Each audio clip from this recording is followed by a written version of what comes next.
Hello guys, welcome back to my YouTube channel. Since we're in the middle of the summer, I decided to make this non-bake chocolate cake. I even made it in occasion of my soulmate birthday, so that's why I called it non-bake chocolate birthday cake. So let's get started. For a vegan-friendly option, just use plant-based cream, milk, and butter. I start by preparing the chocolate ganache. It's super easy, you just need two main ingredients. In a pot, heat up some heavy cream, and meanwhile chop up some chocolate. I picked dark chocolate, but if you want it a little bit sweeter, you can totally use milk chocolate. Once the cream starts to simmer, turn off the heat and pour it in the bowl with the chocolate and let it be for just 5 minutes. Then whisk up everything and you will see how the chocolate really quickly will melt in. When it's not hot anymore, I cover it with some plastic wrap in direct contact with the ganache so that we prevent the formation of a sort of skin on the outer layer. Then I place it in the fridge and let it cool down completely. Meanwhile, I prepare the base of the cake. I use these dry cookies that I blended until they are really fine. And then I also added some almonds because I think they go really well with this type of crust. But if you want, you can totally omit it and just substitute it with more cookies. And I also added the cocoa powder.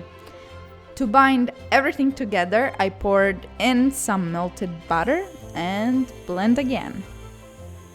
Also decided to enhance the almond flavor by adding 2 tablespoons of almond butter, but again, if you don't want to use it, just add some other nut butter of your choice or simply more butter. And make sure all the dry ingredients are wetted with the butter. Alright, now I butter an 8.6 inches pan really well, even on the sides, otherwise the crust will stick to it. And once it's all nice and buttered, I poured the crust.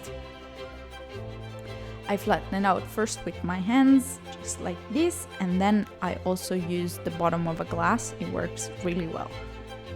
I compacted the borders too, and when it's done, I put it in the fridge. At this point, it's time to whip up the ganache. I used an electric whisk to speed up the process, and I also added a little bit of almond milk to make it a little bit creamier and less heavy. And once it's nice and whipped, I take out the base of the cake and I fill it up with the lovely chocolate ganache. Spread it around nicely with a spatula. Lastly, I decorated our non-baked cake with some fresh berries, blueberries, raspberries, and strawberries. Here you can get creative and decorate it with whatever you prefer. I suggest to decorate it at the last moments so that the fruit stays fresh. I also added some toasted almonds and chocolate shavings.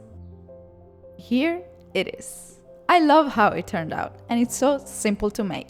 Make sure that the cake is really cold before cutting it so that the crust is firm and it doesn't crumble. You can store it in the fridge for a couple of days and then serve it up and enjoy this chocolate immersion.